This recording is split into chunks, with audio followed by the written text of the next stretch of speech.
Was it recording? I didn't see the thing. I was reading the doc. We're super professional. How are you doing, John? This is getting to market where the roles are real, but no, the job is real. The job is real. Both the roles and the job, I mean, they're real. But one of them is negotiable. Yeah. Wow, we're really off to a great start. Is that moonshine or water? So that's funny because I was going to ask you, every time I drink out of this, someone makes a comment, is this moonshine or water? I'm a pretty practical person all in all. It's water. It's moonshine. Yeah. And I think mason jars are the cheapest and most indestructible drinking tool container that you can find. This is better than anything else you can find. And my kids, they're not particularly destructive. But, you know. Destructive.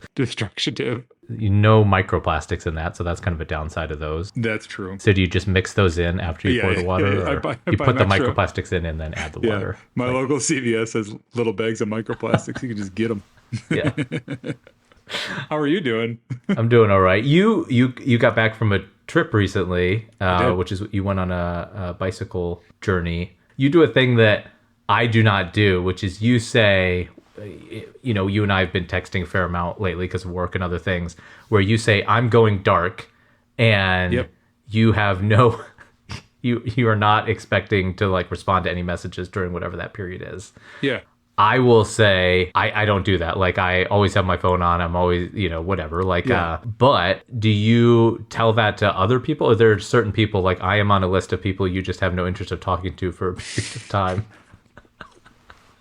Well, I ask you that because I don't know if you're in this position, but I have older parents and I kind of feel like I need to be reachable all the time. And so, you know, it is like, I guess they could think of it as I might be dark, or maybe they're not trying to like reach out for fear of bothering me or something, but I don't tell that to people. Is that, do you turn off your phone when you go dark? Yes. Well, no, I don't turn off my phone, but I do go on airplane mode.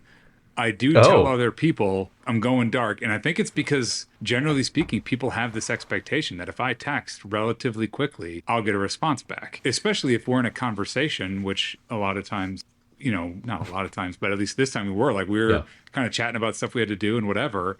Yeah. And so that if I just fall off the map, you might be like, well, dude, you know, then 2 days later, like, what is that all about? So I try to be a little explicit about it. Well, I was just going to say that's funny because I don't have that like, I guess maybe funny. just because almost everybody I talk to has kids. And so when somebody just stops talking, I'm like, I'm sure they've got other shit to do. Oh, right. So, but airplane mode that's a choice. Like how are you reachable then? This trip in particular, we didn't actually have cell phone signal. So this is me and a couple good buddies. We'll just go bike and go off in the woods. And a part of it is explicitly disconnecting.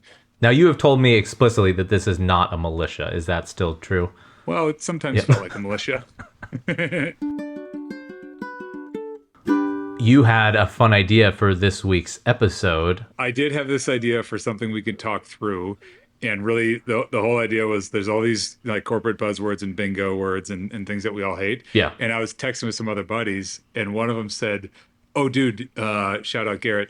He's like, dude, you should figure out, you know, like if there's any correlation between how a company performs and the amount of buzzwords they use. Using agentic AI, I basically said, hey, go off and look at the most recent earning calls for the top 50 tech, you know, companies. So largest top 50, most recent earnings calls, and then see if there's any correlation between performance and buzzwords. And I mean, so it's ChatGPT, so you take it for what it's worth, but there is absolutely a correlation. So a negative correlation, right? Right. Basically what the research, air quotes, research found was when they do poorly, they say those words. They say the buzzword. The idea that we had for this is we each make our list of buzzwords that we use or know of, and then we tell the other person, and then you have to give a better definition of that or a use of that. And then I get to make fun of you for how often you use it and how many times you used it today, maybe, if we wanted to do that. All right. This one I hate. I have used it once, and I told people that I just was having like a brain moment and couldn't think of another way to say it. One throat to choke. Ooh. Why do you hate one throat to choke? I mean, why do I hate it? It like... it feels very domestic violence-y. Like now when I play that question back in my own head, that's a dumb Yeah. question. Yeah. John's like, I love choking. What are you talking about? The idea is one sole responsibility. Someone has to be the decider. Someone has to be. And like a single point of accountability for, when you have, single contact, etc. So what's your alt? Leader? Is that bad? Okay, let's see. So you're like in a situation, they're like, hey, we have this project. John, who is the leader for Project X? I guess that kind of makes sense. Who's the leader for Project X? Mostly the times that I've heard that phrase is when a manager or leader is trying to give responsibility to somebody else. So they're like, hey, who's the throat to choke? Who do I go after when this thing doesn't happen? Yes. And exactly. so then like there's a positive way of like, who's going to lead this? Who, now I want to know why we like how that started. Like, what's the genesis of that phrase? It is a pretty terrible phrase. Yeah, it feels like yikes. Like the first person who said this, like everybody in the room was probably like their jaws dropped.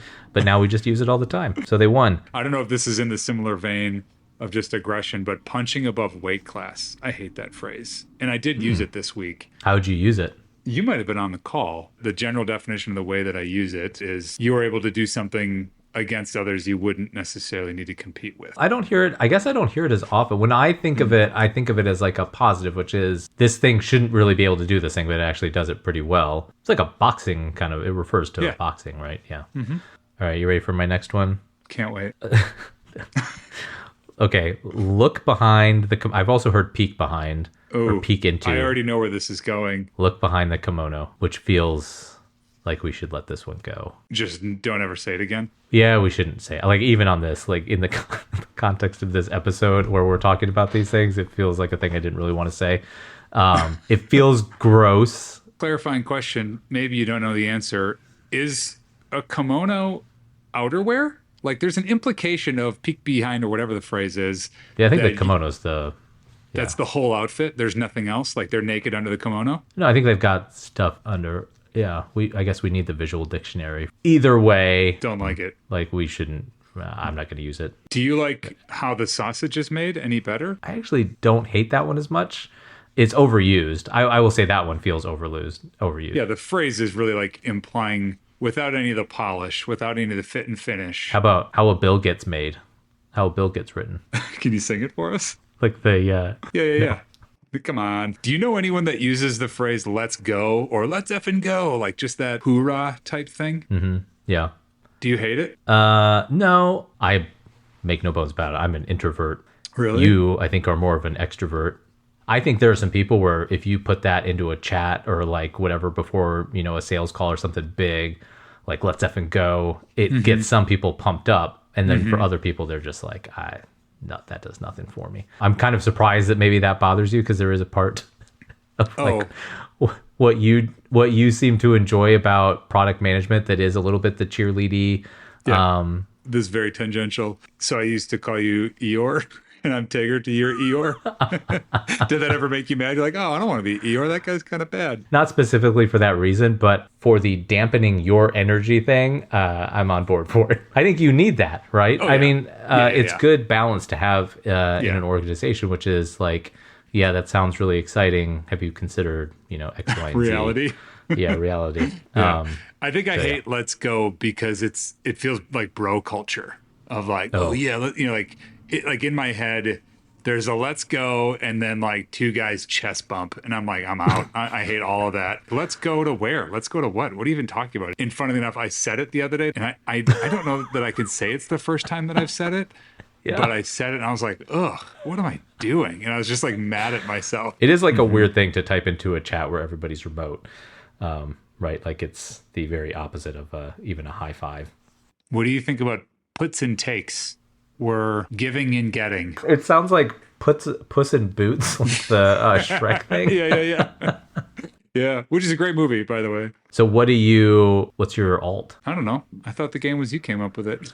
The context is like, here's a target we want to hit. Each one of us has to do something to get to that. Yeah, what trade-offs do you want to make? That's probably what I would say. Puts and takes. I kind of like it in that context. Like that, honestly, like makes sense to me in that context. That might be a useful one. I'm going to use that. I'm going to write that down. Say it on a call. The next time you and I join a call together, I'm using that. John, what are your puts and takes? New game we're going to play. Every one of these phrases will get said in a call. Okay, I use this one a lot. I use it partly just to kind of like check to see who's up to date, up to speed on their 90s pop culture. If you build it, they will come. There's probably like an element of truth to the idea that if you build something, they will come. Certainly, they can't really come if you don't build it. But I usually use it in the fact that it's kind of like a fallacy in logic that we shouldn't assume to be true. Right. Do you hear that one often, other than in calls with me? It's probably the same, other than when I tell you you're doing something wrong. Yeah. There's probably like a similar demonstrate the art of the possible type idea of it, where you're just, hey, I'm going to show you what this thing could be and what what your world could look like. And it'll be so much better that you'll come and use that instead. What would you use instead? I don't know. So I was trying to think through. If you make it, they will come. They'll arrive. I don't know that I say that phrase, but I know that I behave in that way a lot. So I don't know if I would replace that phrase or I just do it.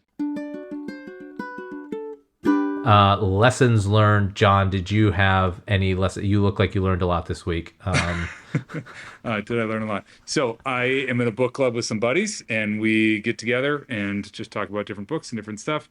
And one of my friends said, hey, we're going to read this book. And I didn't even think of, like verifying what it is, but it's called Strength to Strength by Arthur Brooks.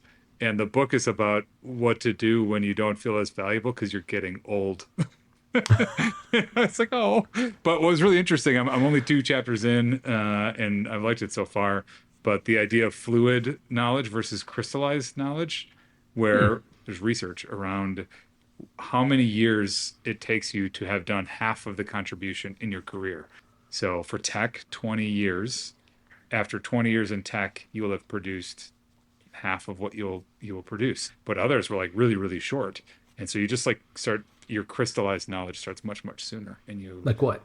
I can't remember the other industries, but teaching is the opposite. Yeah. You produce far more value later in life as a teacher because your crystallized knowledge is higher. So you have more to teach, more to contribute, more to provide.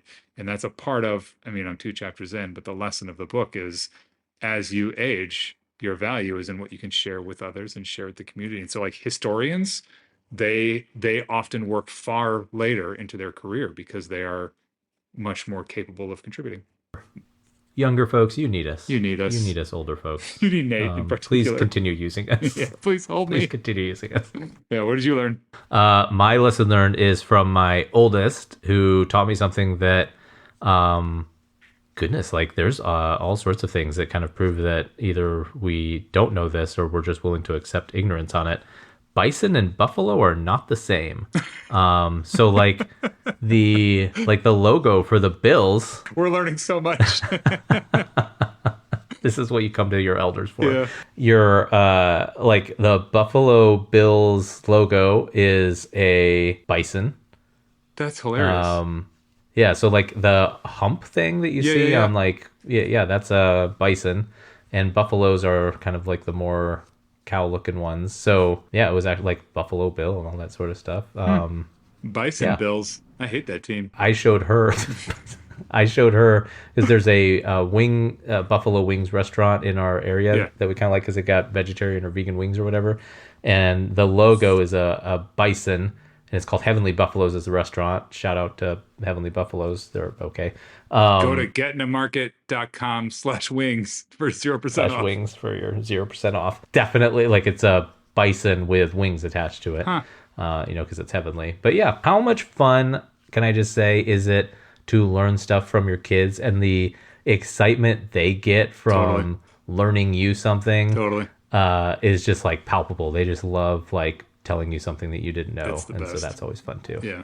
So we are here every Tuesday with new episodes. We've got a channel on YouTube where we post full video episodes sometimes, and we do shorts and stuff there. So like and subscribe on either there or wherever you get your podcasts. Do it. Good to see you, bud. Good to see you too. Thanks. Bye.